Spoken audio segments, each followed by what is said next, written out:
Hey, what's going on? This is your man, Kier. It's your guy, Aaron. And I'm Toshoama. You're not tuning into On the couch. I said it like Arnold Schwarzenegger. On the couch. All right, y'all. So, what episode is this? Because I messed up last time. Episode 8. Okay. Ball corner pocket. I might want to say it's 7. Well, I got me episode 8 ball. I'm in the game now. I'm an episode 8 ball. I'm in the game now. Hey. I got them. Boy, you crazy. All right, So so what we gonna do this week, man? What we got going on this week? not trend topic. Elimination. Elimination. Okay. Elimination. So we got comedians. Oh. Yeah. So we can. It's like, okay, so it's a lot of comedians, great comedians, but we just gonna start with this group first, I guess. You know what I'm saying? So what you said? Cat Williams. Kevin Hart. Dave Chappelle, and Mike Mike Epps. Okay. I just want to say this real quick. My guy ain't making Corey Holcomb 5150 Nation, baby. You know I'm going to rock with you, see. We ain't going to add him in this one, though, man. But, hey, we can do it on the next one, then. We do it on the next one, baby. 5150 Nation. All right, so what I'm saying was, okay, so who out first off the board? Dave Chappelle off for me. Dave Chappelle, okay. Dave Chappelle, 5 now. He is. Okay, we got Dave Chappelle, Cat Williams, Mike Epps, and Kevin Hart. Okay, 5. Dave Chappelle, he's safe. We gonna keep Dave Chappelle. Dave Chappelle more like a storyteller, man. He bring you in. Look, he get that stare, and then hit you with something like whoa, right, and then step back with a joke. And you don't even know you just learned something. Then you don't even know it though. The best skit, man. One of the best things Dave Chappelle did, man. When them niggas went back in time, man. Right. Oh yeah. On the slave plantation, he had that coat. He said, "This is a 45." Man, he told that nigga, "This is a coat made out of your mother's pubic hair." Or the blind supremacists. Bro, oh yeah, man. Man, he had to catch me up on that because I didn't even watch it. Man, he did the damn Prince. Yeah, he did. Rick James was the classic. He was him and Charlie Murphy. Couch, Yeah. man. Yo, couch. Oh man, what he say? He said had to beat his Charlie leg. Murphy. Hey, darkness. Yo, man, you know. What did the 5 finger say to the face? Slap, nigga. That nigga slapped the shit out of me, man. Hey, man. He came up there to my brother. I disrespected, man. So we had to beat the nigga leg. Man, we had to beat his leg. Fuck your couch. With the mud. Man. Yeah, with the mud on his shoe. How you had him crawling out and beat his leg? Crawling out. Oh my God. But we're going to say Dave Chappelle. He's safe. He's safe. He's safe. All right, so who next? You got, you say Cat Williams, Kevin Hart, and Mike Epps. Mike Epps, he's safe too. Yeah, baby.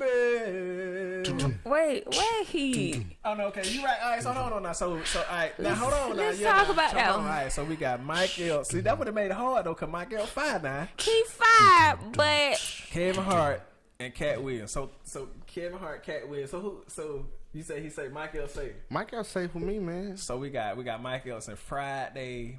Oh man, because you know if you eliminate it, because if you eliminate this person, all their movies got to go.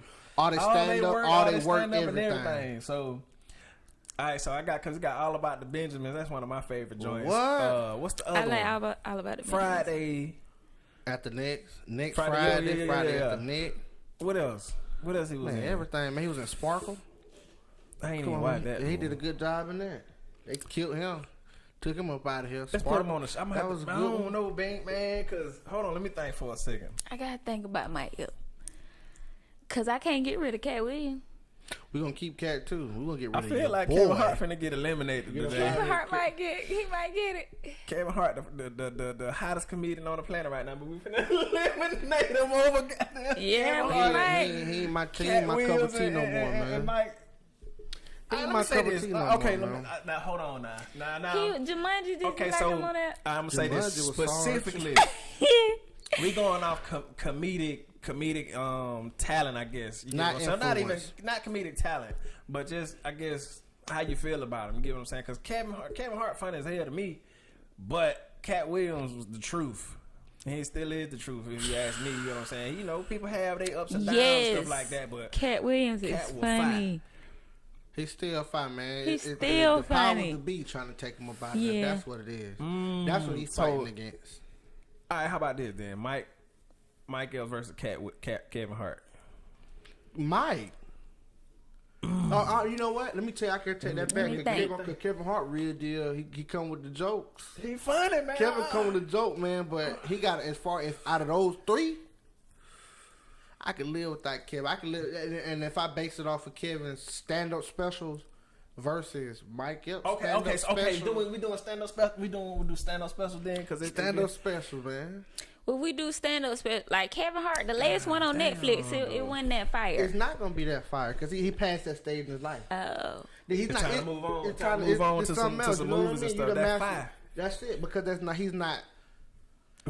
The jokes not gonna be as funny as He ain't hungry no more. As Mike Epps. And Mike Epps ain't got that Hollywood type money yet. You see, not that real Hollywood type money yet. So my man's, you know what I'm saying. I remember looking at Kevin Hart's net worth when it was at $9 million and it stayed there for forever. It was $9 million. $9 million. About 3 years later, she was like at 156, 125, 113, something like that. $125 million. That's crazy. Mike Epps and them still worth $4 or $5 million, $10 million. You know what I'm saying? Stuff. So just think about that. So the content that you're gonna get from somebody who's still trying to get to that level, they made it, but trying to get to that level, they still got that little spin on it. You know what I'm saying? I can stop. Kevin Hart could delete all his social media, change his phone number. And he could just be gone and he good. His children straight, his children straight, and their children straight. Just for living. So you just got to think about that. All right, well, sorry, Kevin. We love you, but you got to go, sir. Okay. And I want to next. So this gonna be interesting. Yeah, because let me know what you got. Everybody like Kevin Hart, but I'm with it. I'm with it too. Yeah. So Soul Plane, one of my favorite movies. But as far as like stand ups, right? Yeah. Come on, man. He came up, Dave Chappelle, Cat Williams. He said, "Man, come on, man. Let me just get a little hit, man. Yeah, we went to see him around the corner, man. You know what I'm saying? Y'all want to see who? Mike. Yeah, he was in Columbus. Who went to see Mike Epps when he was in Columbus? We did. We did. We're gonna have a conversation after this because I don't remember. That's messed up, and I'm hurt and upset that you didn't remember taking me to see. We did.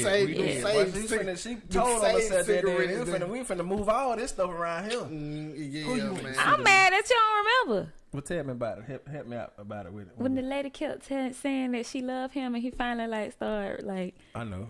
I remember. That boy crazy, ain't it? Y'all, we gonna cut this out right here. We ain't gonna cut it. It's all right.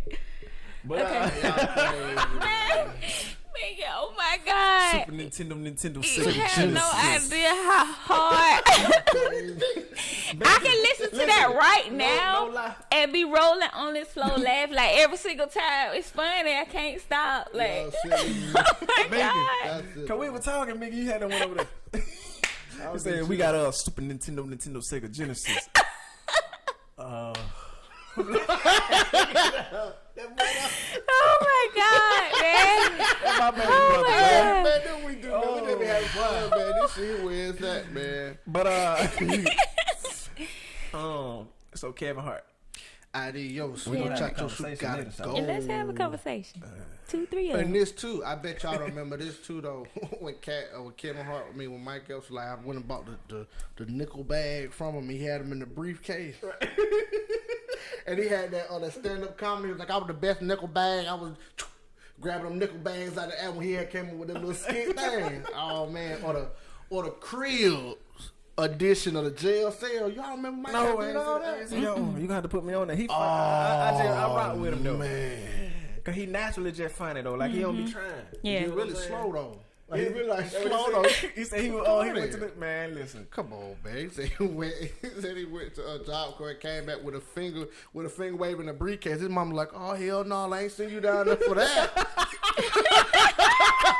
Oh hell no, I ain't send you down there for that. So I came back with a silk sucker suit of finger waving a briefcase. She was like, oh hell no, I ain't no. Man, listen. But yeah, though. Oh God, okay. Kevin Hart gotta go, man. So everybody else is safe. Eliminate. So, y'all make sure y'all comment in the comment section. Facebook page is up. Patreon. We're actually building a new YouTube page, so y'all get ready for that. We're gonna upload all the episodes and all the new ones. So y'all get ready for that. On the Couch Podcast official YouTube channel. You get what I'm saying? Y'all gonna get some more the officialness, because that's what we gonna do. So I guess that's the elimination for this week. Next we gonna get into boss business with Aaron. Y'all get to that boss business. So y'all stay tuned, man. We'll be right back.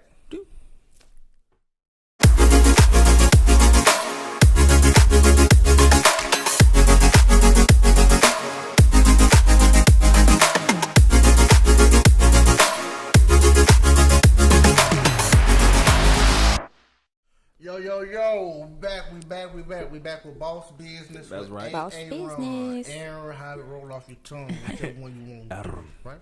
Aaron. Sound like you Zorro. Aaron. You gotta roll roll your boat. That's it. You gotta get that in there, right? Okay, this week on Boss Business, we want to distinguish the difference between an LLC and a trademark, right? Well, LLC and a trademark, or copyright and a trademark? Copyright and trademark, and LLC and a trademark, right? I mean, with a copyright and trademark, LLC is the company. I guess I'm with you. With you. Yeah. So copyright and trademark. Copyright and trademark, right? So what I want to do is, I just want to do a little bit is the info on the LLC. What I want to do is I'm gonna talk about the LLC first. Okay. Right. So the information on the LLC. Once your LLC is or a corporation application is approved. First off, let me do this. Let me start all the way over, right? Okay. Right. I'm with you. Let's start all the way over, right? Why is it important to your LLC to have a copyright and a trademark, and what's the difference between the trademark and the copyright? So what I want to do is I'm gonna give you the definition of an LLC and the definition of a trademark, right? And I get a definition of a copyright. Yeah, you get the definition of a copyright. Okay. Right. Okay. All right. So the definition of an LLC is a limited liability company. Is the specific form or a private limited company. It is a business structure that can be combined to pass through the taxation of a partnership or a sole proprietorship with a limited liability of a corporation. Right. Now, once you do an LLC, so I'm going to do this, right? Once you do an LLC or corporation application is approved, your name is protected in the state, whatever state you form it in. Right. No business will be able to form an LLC or corporation in the same name or that same state. However, right, this is just a disclaimer. Once you LLC your name, another LLC can't take your name and it belongs to you. Right. Mm-hmm. But there's nothing that'll stop a business that operates as a sole proprietorship or a partnership that couldn't steal your name and steal your idea. I did not know that. Hold on. So Right. Hold on now. So you form an LLC, if I'm not mistaken, through the state. Yep. Is it? I see. That's one thing. So it's not federally protected. Nope. So the next state over. Yep. The next state over can they couldn't do they couldn't do a LLC with the same name, but they could do a sole proprietorship or a different. It said in that state, your name is protected in the state. I don't know what federal patent you would have to get. So if you trademark the name of your business, would that stop them from being able to do a sole proprietorship? Well, see, I believe that stops them, right? Well, see, the thing about trademarking is, trademarking protects your products.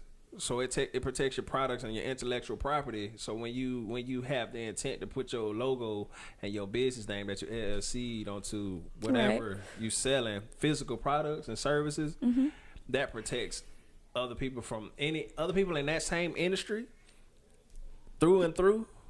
Like, irregardless of what they do. Like, if I made shirts and you made shirts and you came up with Binky shirts and I wanted to say Binky's tees, I couldn't do it because it's too much of a much of coincidence in between both of our companies. So I'm gonna have to do something else. I'm gonna have to do something else. That's what trademark protect. Right, but that's what trademark protection on, bro. But as somebody acting as an individual, somebody acting as an individual.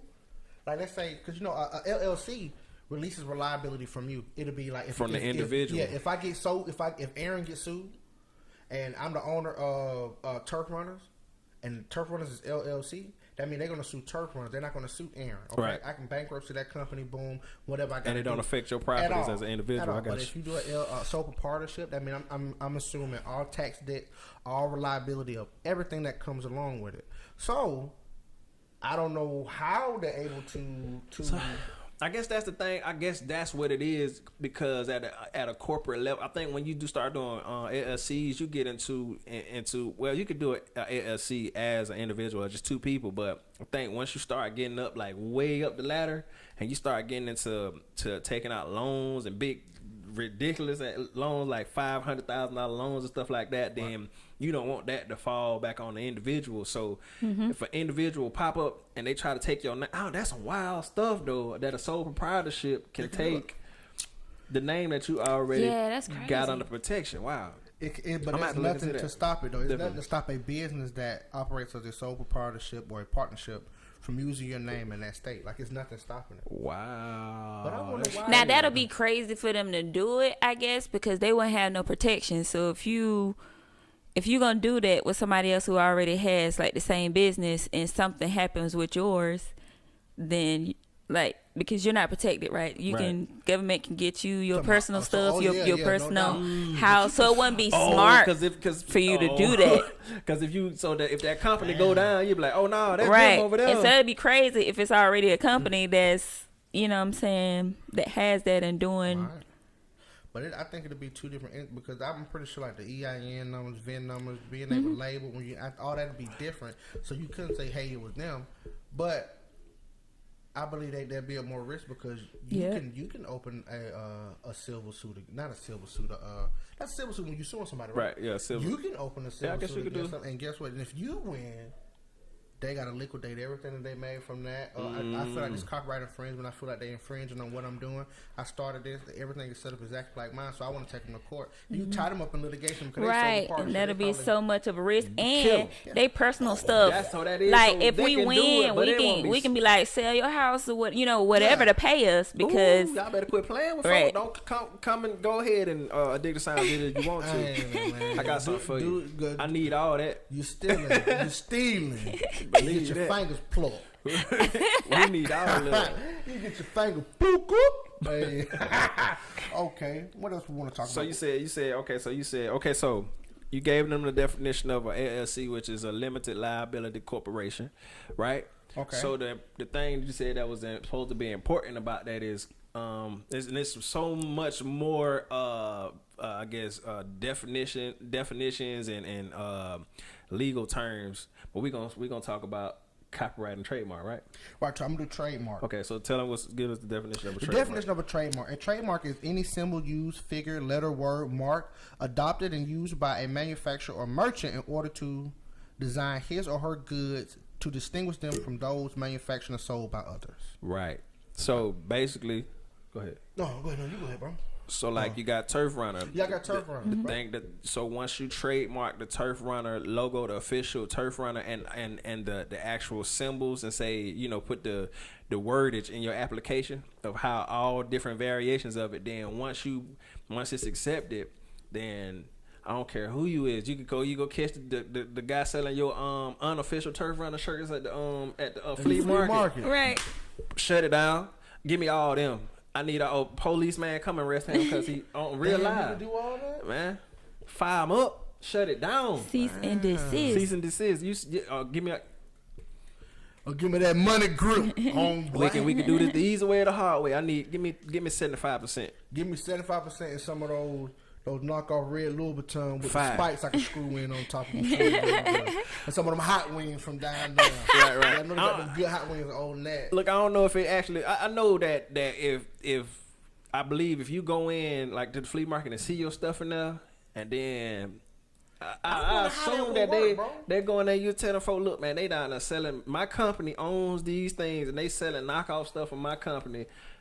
I wanna file a complaint or however you do it. I guess you're not. Right. We ain't made it there yet, but I assume that's how it gonna happen. It just happened on the internet. Lil Bibby, the dude, you seen it? Somebody was walking down the street selling his shirts.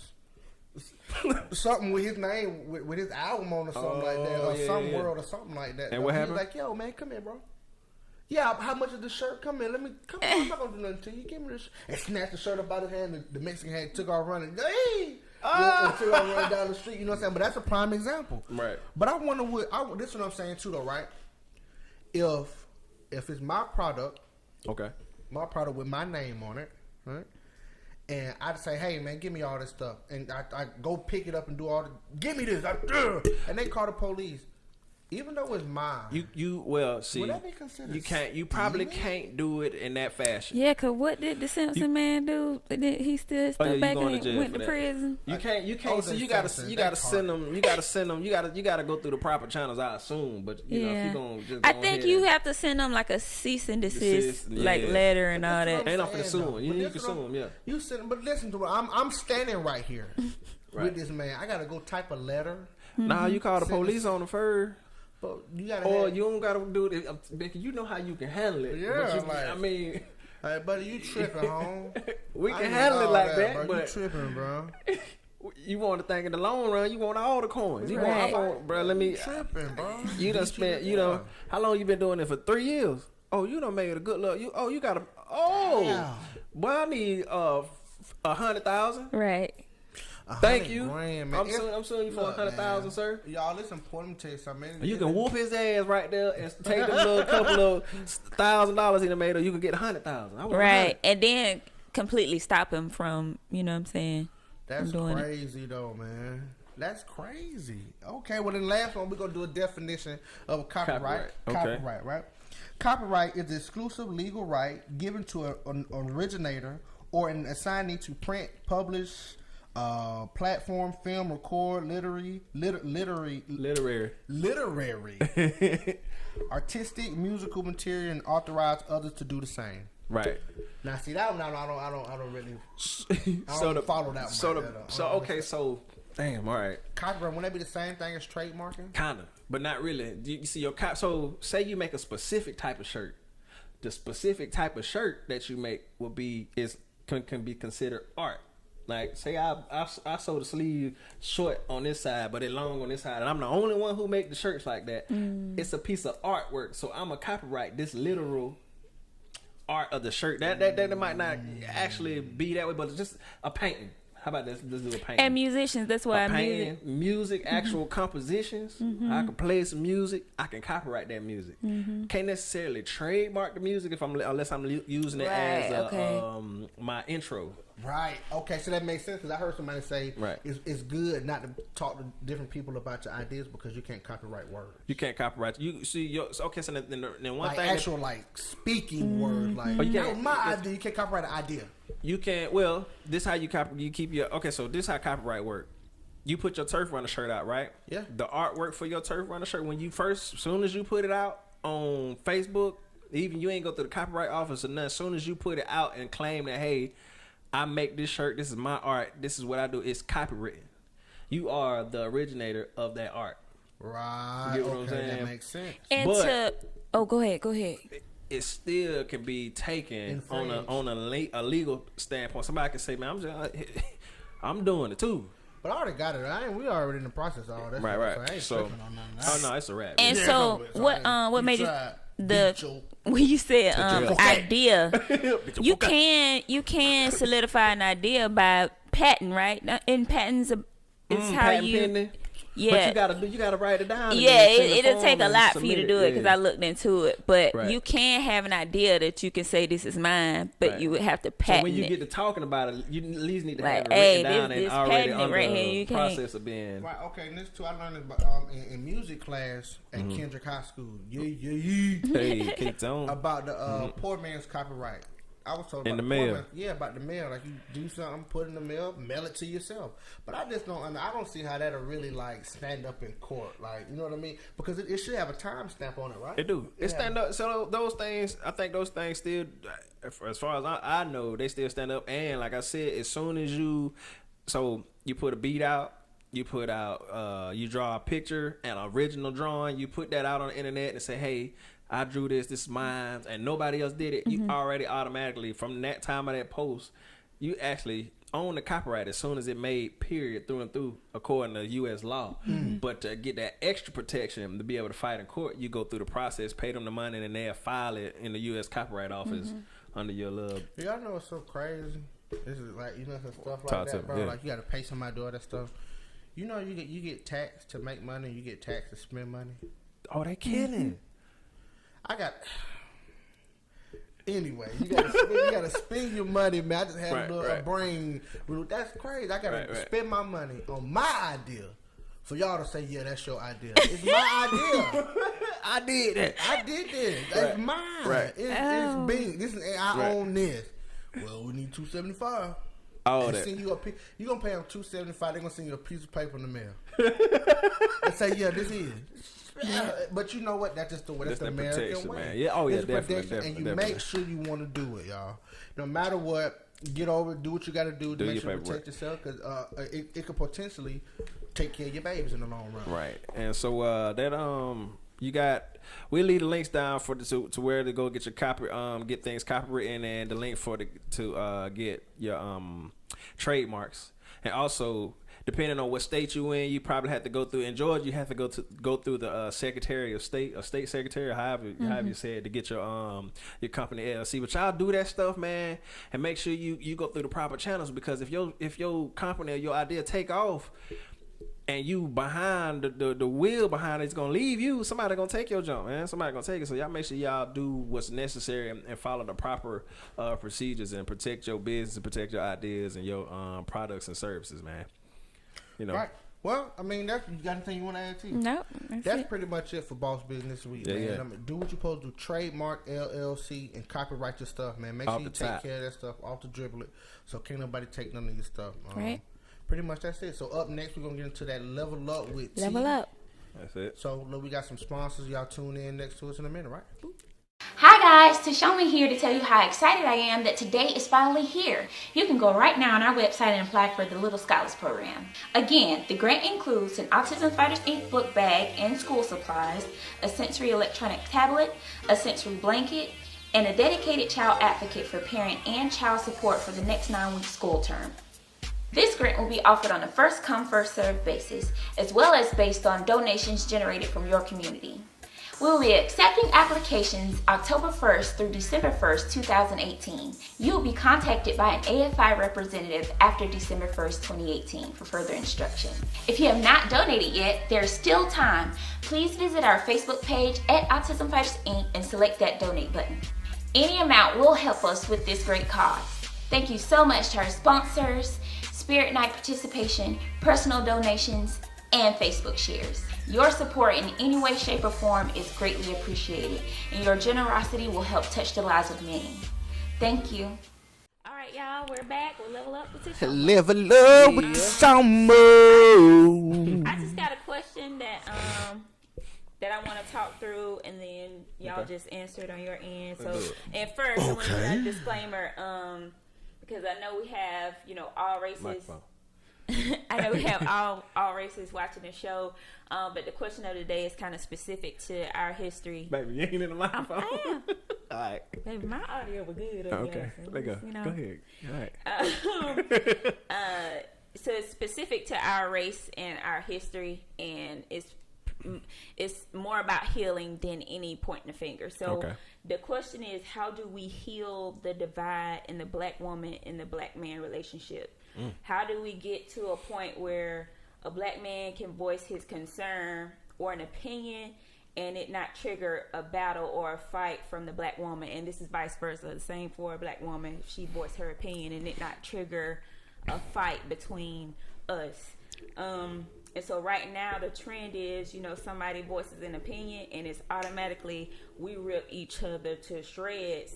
Full on man versus woman, battle, which gets nowhere in the end. So, and I don't see any other race do that. Whether they don't like each other or not, they don't go as far as we do to tear each other up. Nope.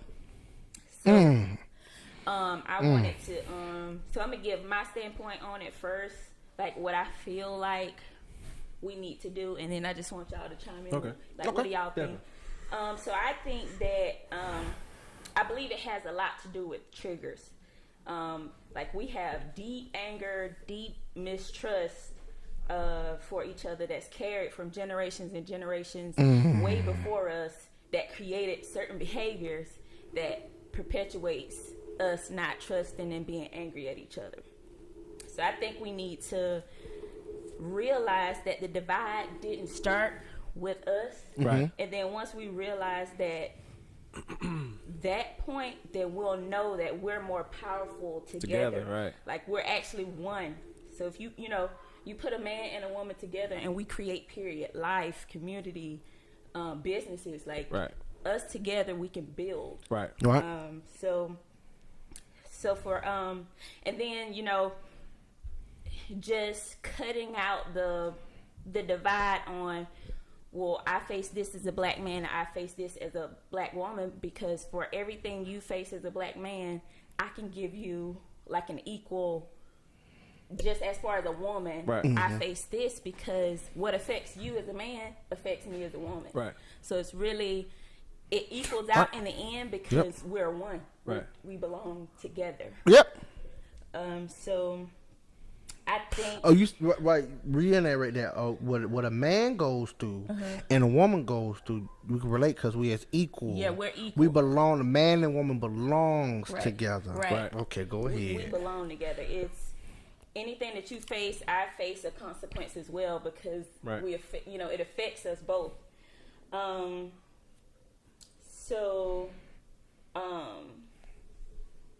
At that point again, so when you voice a concern, once I think the triggers need to be taken care of. Right. We need to take care of the triggers. We need to heal whatever somebody says that triggers something in you to fight.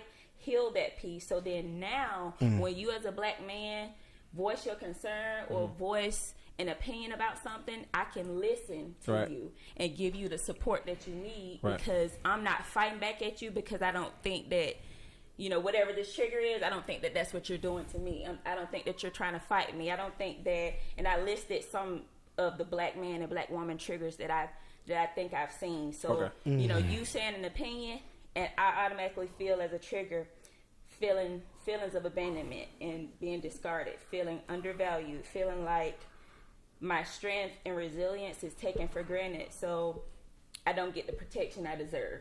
So you say anything, I'm thinking these things. Right. And it's not even, you're not even directing it at that, but no malice. That's what I'm thinking because you triggered that in me, and I need to heal that so that I can listen to what you're saying and offer your support. Right. And so, this gonna be me saying something, saying my opinion or saying my concern, and y'all can give more triggers because I'm not a man, to even say, but just what I've, paid attention to over the years. That's good. That's a good one. Or not needed, feeling like you can't show emotion, which causes you to internalize feelings that literally cripple your body and make you physically and spiritually sick or depressed. Definitely depression. Absolutely. So when I say something to you as a woman, this is what you're feeling, even though I'm not saying this to you, but this is your trigger. So you're going to fight me and not hear what I'm saying, you know what I'm saying? Because we just need to heal those triggers so we can listen to each other, offer support to each other, and then learn that this fight didn't start from us.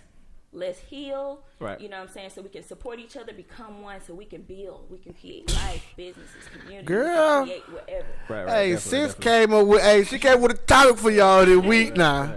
Level up. Okay, Bubba, do you want to go first? Nah, go ahead. Oh, well. Go ahead. You go ahead. I mean, because I got an answer within the question. Because this is good. So, go ahead. I guess from good with T. Yeah, this it's something that needs to be addressed.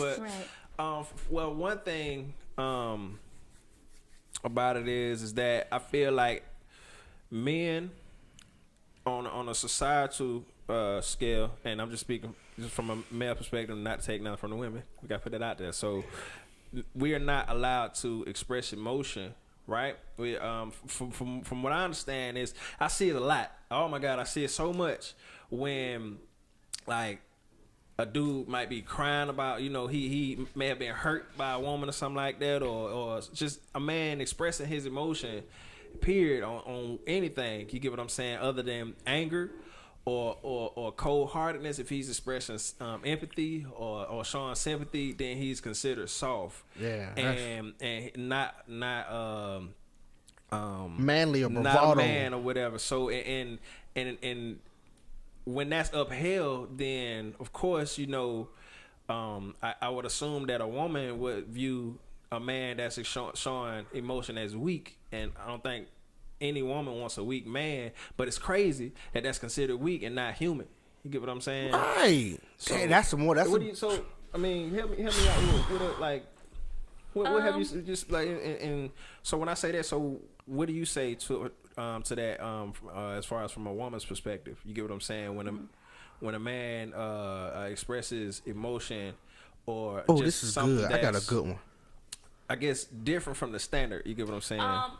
And so I would say to that, if any woman, says or calls a man weak from him expressing emotions, that's a trigger.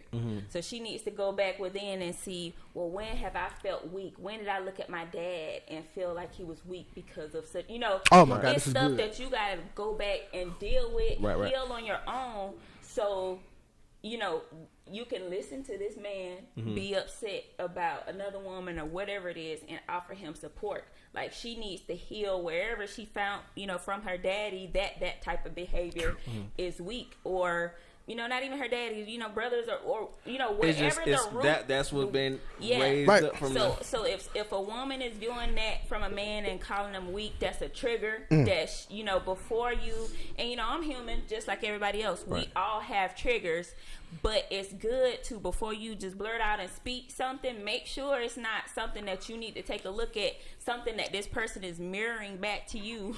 So you can look at before you speak, and then once you do that, then you can offer them the proper support or advice. Right. And I guess, Becca, go ahead. I want you to go ahead and say what you got to say, because I was going to speak for something as far as what I see from what women go through. Right. Also, I just want to get this out, bro. Right? Think about it like this. I think about I believe all the hurt and the anger that women come from, it has been carried through the lineages. Yeah. Right? I say it started back when slavery started, right? Absolutely. Right? Absolutely. When we was in bondage and we was in chains, and us as men, we couldn't help our women. They seen us crying. It was a sign of weakness when the slave owners would let them know they're weak. So I believe it's just a reaction of what they have been taught and what has been placed upon them all the way up through the lineage. So when they see a man crying, he's considered weak, because versus, why you not doing nothing about it? This man is doing, or society is doing this to me. Why you ain't doing it? You crying, you weak. I just think it's just like, you know what I mean? That's where it stems from. And it has to be erased through, I guess, through breeding children. It's just a change of mentality, because like I said, everything that a woman goes through, her children goes through with her, because she carried children with her through her entire life. So she still had that same mind frame as, oh, well, him crying, he weak. He can't show no emotion or this and that. If they got that type of mentality, bro, and that's just what it is, though. But not saying that it's wrong or anything like that, though, but it's just something that we have to break. Right. And the other, I guess the other side of the coin for women, speaking on women's behalf, I can't speak for women, but what I see, Yeah. you get what I'm saying, is that I would like to say that any woman, especially black women, if you around me, then like you're never alone. You get what I'm saying? Like you, of course. Like I would never. I feel like black women feel like they have to be. They have to be super strong or superwoman. You get what I'm saying? They have to do everything by themselves when, like. But that was systematically done, though. Right. That was systematically done to us as people to make women feel Definitely. like they don't need us. Right. Well, we need each other. They don't need us, but they don't need us. But we can be replaced with government assistance and government aid and things like that. You don't need that, man. Right. You don't need that, man. And that's you deplete the black. You know what I'm saying? The power structure. You know what I mean? This but one real deep. I got something I want to say, it goes but way it's deep, because even say it. I'm trying to say it out because I want to make sure I get out the right point. Is basically what I'm saying is, and Binky, you hit on something that's just absolutely true. You get what I'm saying? People try to say that slavery was how many years, hundreds of years ago, but it wasn't. Believe it or not, that is in our DNA and passed down through the lineage, and generation after generation. That mindset is passed down inadvertently. Like it ain't like just like 45 taught, but it's like not taught by words, I guess what I say, but by action and the way that we move around when certain people are. Think about it like that. I want to think about it. People say slavery was so old ago. The last slave that probably was free in like 1886. Slaves were freed in 1865. That was 154 years ago. Not really that long ago. Papa, my granddaddy, Papa, what, 89 years old? Yeah. Close. Think about that. Just think about that. His grandmother was a slave. The one that raised him was a slave. Right. Apart from Carterville. So I just want. That's something that is like we've been free less of time than we've been slaves. First slaves crunk up what 1619 in Jamestown, Virginia. That's where the first slaves landed. Right. From 1619 to 1865. So it's not that far behind. Right. You know what I mean? It's right.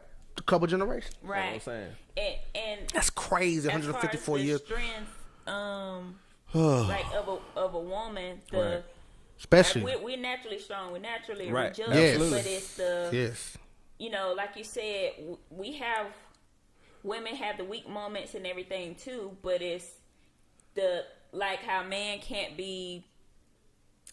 show emotion. Y'all can't show emotion. Almost not even or allowed not be to. strong either. Cause you just pile it on, continue to pound on top of the woman, and she still expected to shine through and come through, which they do.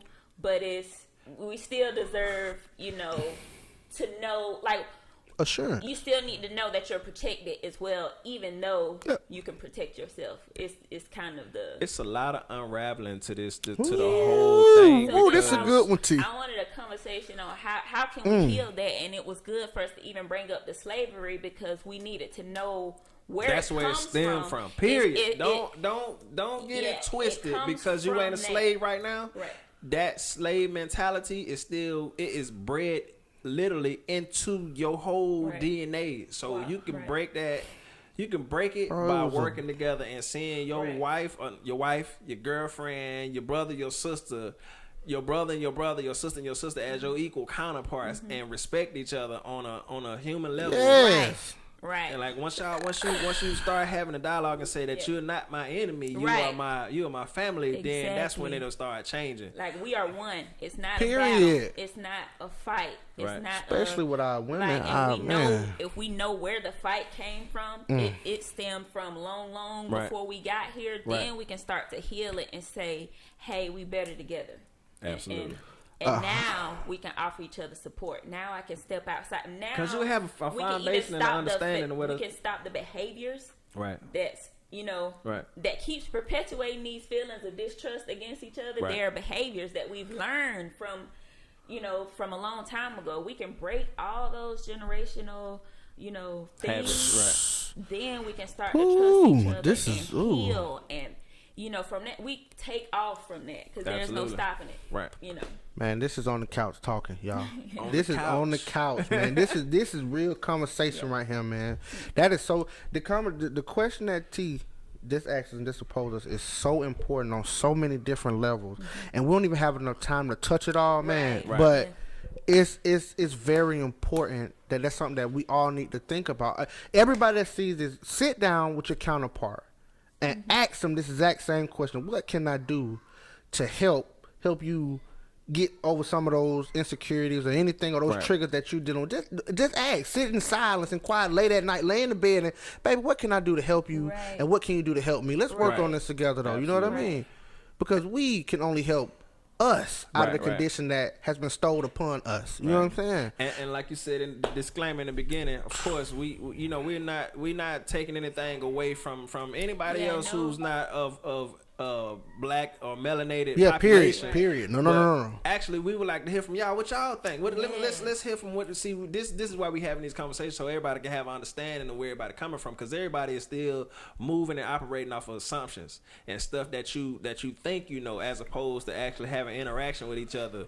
And gaining some real understanding about, especially like how the conversation you said you had earlier. You get at work, man, conversation script. Because and this too, I won't want people. Hold on, dude. We're gonna finish this conversation on Patreon because we running out of time. So we're gonna finish that on Patreon. Y'all come see us. Y'all come see us on Patreon on the Couch Podcast. Come on and see us. Come on and see us. Yep. So y'all come and see us on Patreon and finish out this conversation. The question again was, how do we heal the divide in the black woman and black man relationship? And so now we're gonna jump into On That Note with Kiera. That's right. We're doing On That Note this week. You know what I'm saying? On that note, new segment. So y'all stay on that tuned, note, man. we We're gotta gonna drop get a back beat. with y'all. On that note. That intro we On working that on note. finna be Yeah. fire. Y'all get ready. Get what I'm talking about? That On the Couch podcast. Intro. We got to end it with a harmonize. 1, Wait. 2. We gonna do that next week. All right, y'all. All right, on that note with Q. Yeah. Hey, y'all, what's up? So we're back, and this segment is gonna be called On That Note.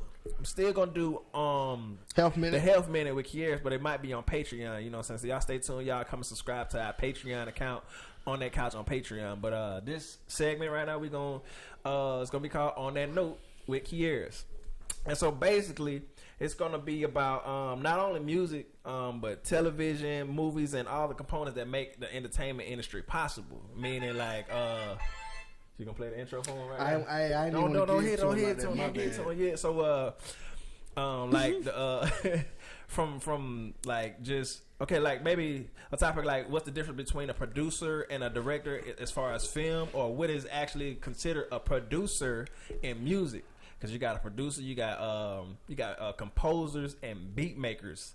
You understand what I'm saying? And then probably some other stuff in between.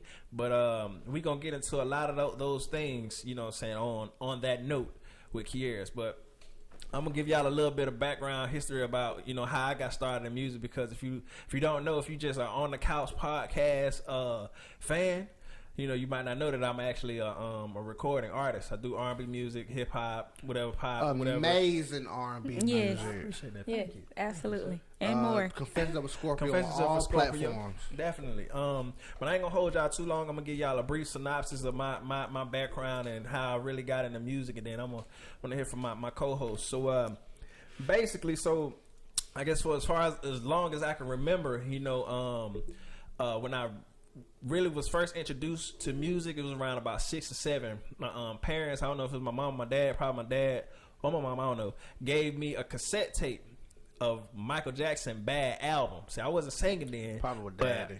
They bought me this tape, and I can remember sitting in my room playing this cassette until it popped. I remember crying and was mad and all that. You know what I'm saying? And also, they had my favorite movie on VHS. There's a video for the young viewers. VHS video cassette tape. You know what I'm saying? They had Moonwalker.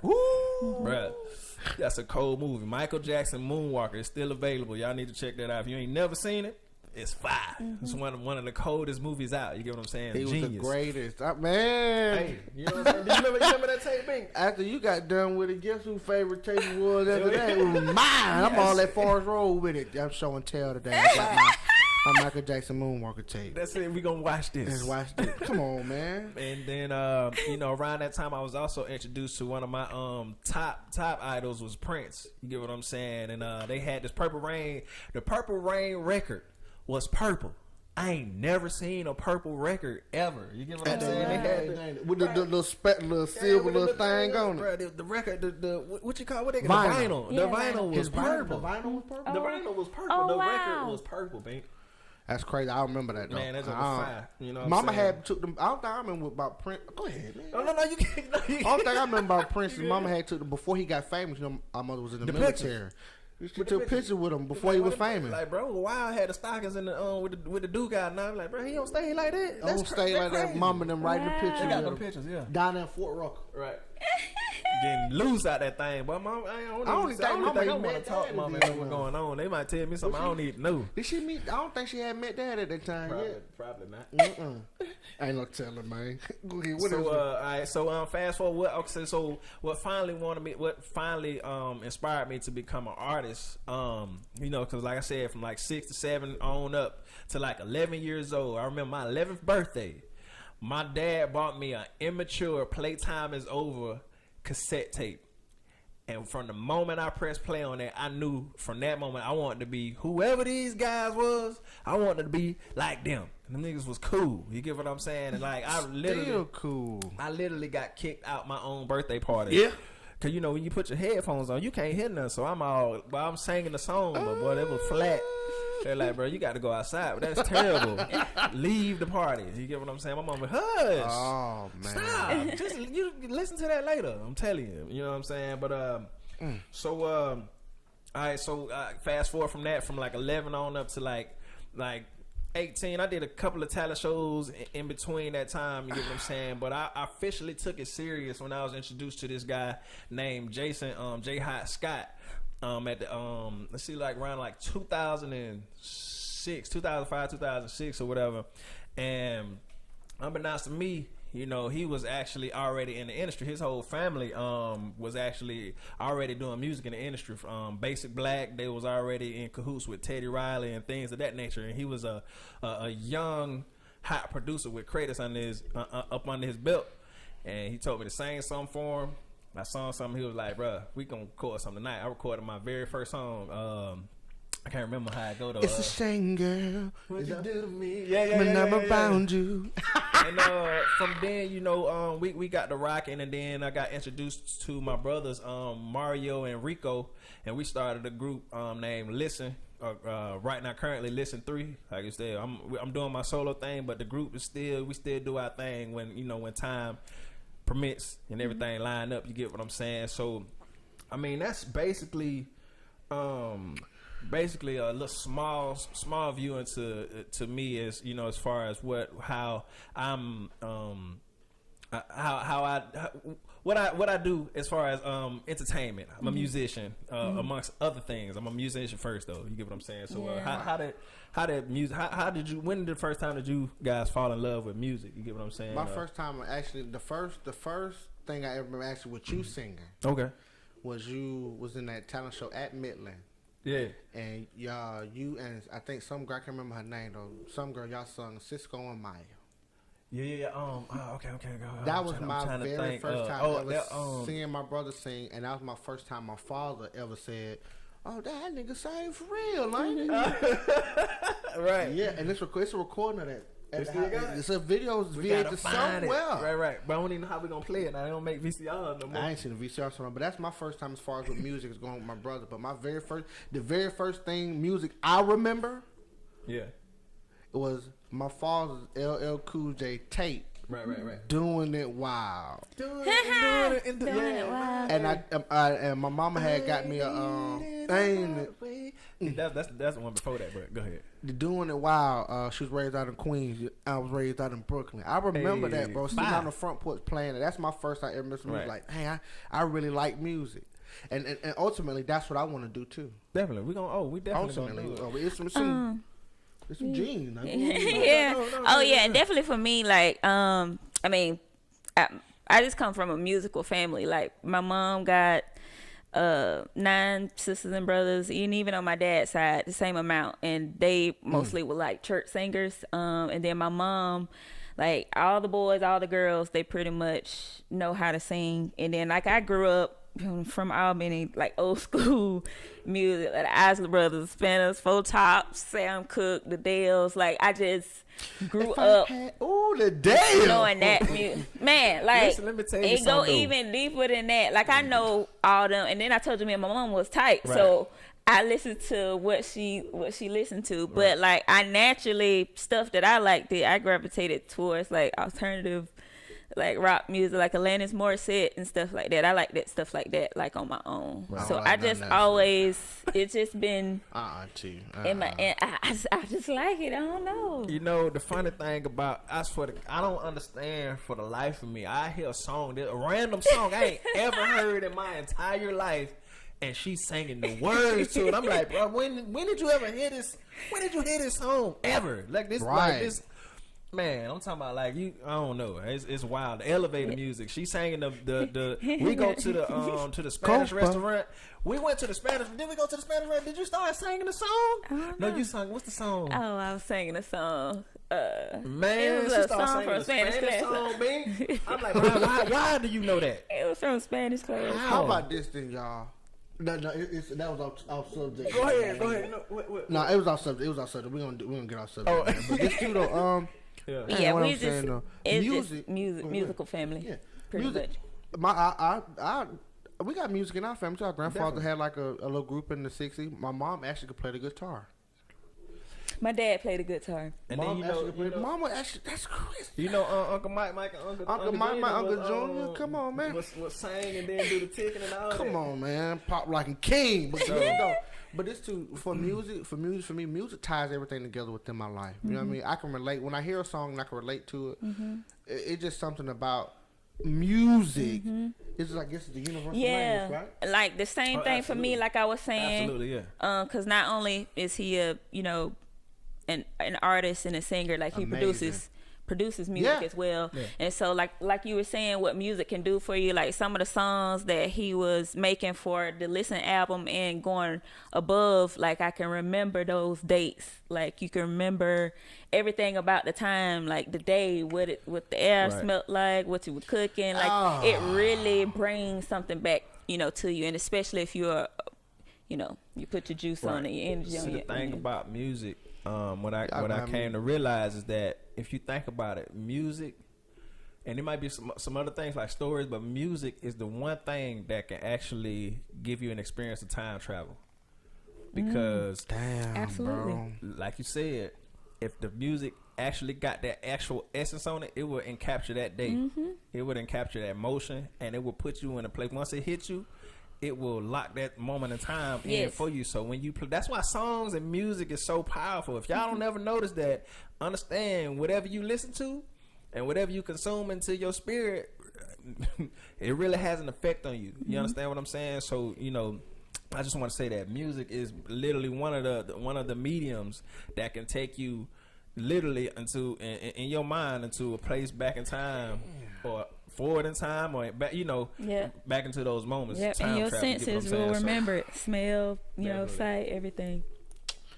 That's it, Bubba. Let me tell you something, man. Cause you only can relive those memories, man. But y'all got me really. We thinking about all this stuff, though, man. And all memories of everything is just running through my head, man. D'Angelo. When I hear the song D'Angelo, how does it feel? Right. It takes me back to my mom picking me up from Edgewood after football practice, going home. Right. That song, Seals and Cross. Blackbird don't fly away, fly away. Blackbird don't fly away. Do. It takes me to me and my mom going to Books A Million to get a pack of Pokemon cards. Right. Off the cuff. When I hear like he just said, I can hear that stuff and I can smell my mama at any given time. Like, I can close my eyes. And I know my mama sing. I spent so much time with the lady. She's amazing, y'all. I'm trying to tell you now. She still smells the same. But I can smell my mom and that music, man. Bubba, you right, bro. Yeah, that's one of the things I know for certain. Take you through time, definitely. Yeah. Absolutely. And you can be so hurt, man, because we can't relive the moments. You can't relive the moments, man. But I ain't gonna hold. I guess we ain't gonna hold too much longer. Nope. I just want to hit one question. I said, what's one of the hardest things that I've faced pursuing a music career, and if I had any advice. So, the one thing that I found that was difficult was finding a balancing your personal life and your business. You get what I'm saying? Because without balance, you can't really, what I'm saying,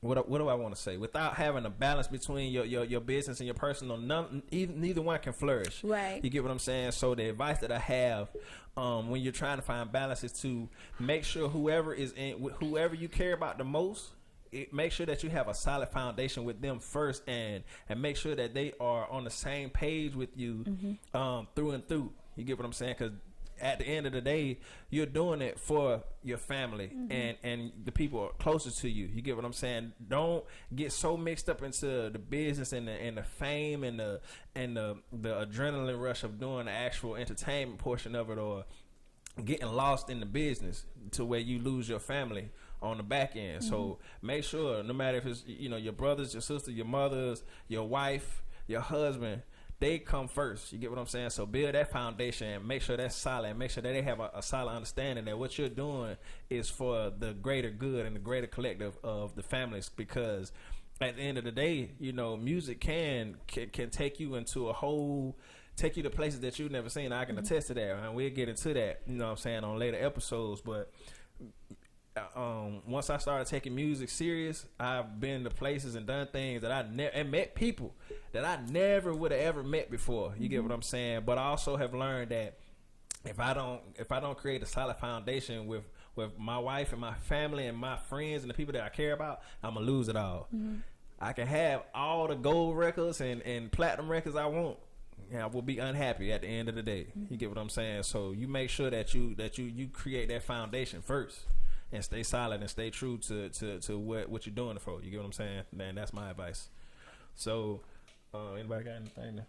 I can't really give no. I mean, you know what I think. You kind of put the blueprint out there, like ahead of your time on a lot of different things. With music, bro. Like I'm stuck on that, bro. That's true, man. That's real talk. You know what I'm saying? So but that's about it. I ain't got nothing else. That's on that note with Kiera's. We're gonna have a more of a dialogue next week. I just wanted to introduce you guys to the segment. We're gonna talk about some pretty interesting things next week, and y'all make sure y'all join us next week for On the Couch Podcast. Businesses, if y'all want to sponsor an episode or get advertising for your business, make sure y'all hit us up at On the Couch Podcast at gmail.com. On the Couch Podcast at gmail.com.